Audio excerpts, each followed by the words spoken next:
Hi, my name is Destiny Cifuentes, and I'll be answering a few questions regarding the interview process in the field of social work. So, the first question I'll be answering is: what is your background, experience, education that makes you a qualified candidate? So, I recently graduated my BA in sociology in 2023. I am currently pursuing my MSW and expected to graduate in 2026. I have various background experiences working with different populations. I previously was a residential counselor at a residential facility helping youth from ages 12 to 17 that were dealing with substance abuse and mental health issues. Children were coming in with addictions to meth, fentanyl, marijuana, and more. We had children who were coming in with high suicide ideations, high homicidal ideations, and high self harm as well. I dealt with clinicians on a day-to-day basis. I was able to talk with them and figure out best coping strategies as well.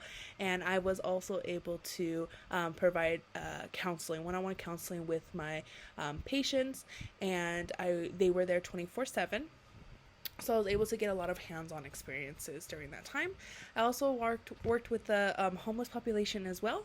I provided resources and food and shelter as well, and I was part of an outreach program.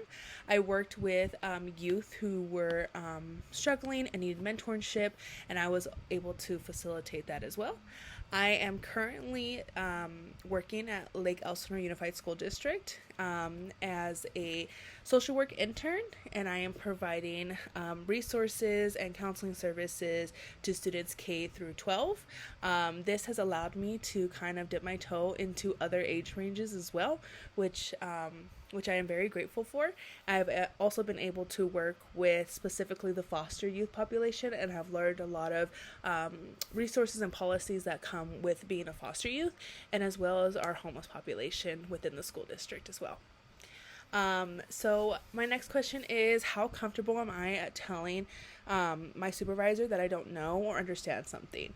I think it's really vital to understand that social work is not individualized.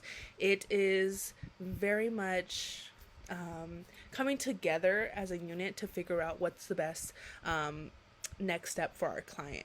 And asking our supervisors for help and assistance is a key role at being a better social worker. Understanding that you do not know everything when it comes to social work is a very humbling experience that you need to recognize.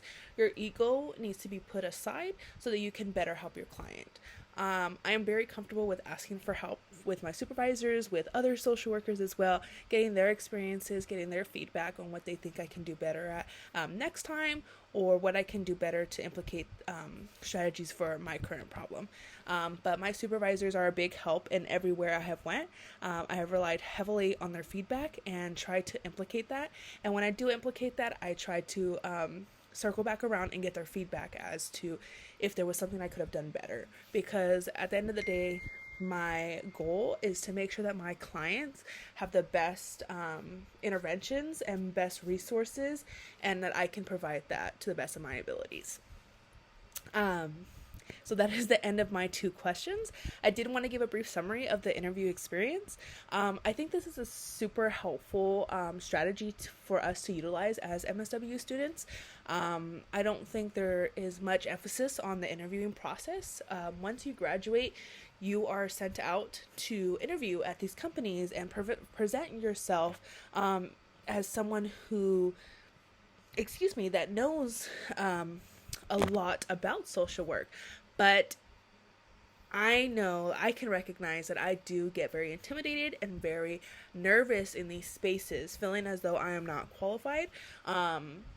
And that sometimes can hinder my application abilities, my interview abilities. So I love that we are able to have things like this where we can talk about things, we can practice these interventions, and so when we do graduate, we feel better equipped and better comfortable with the person that we are and the knowledge that we've gained. So I really appreciate these assignments. Thank you.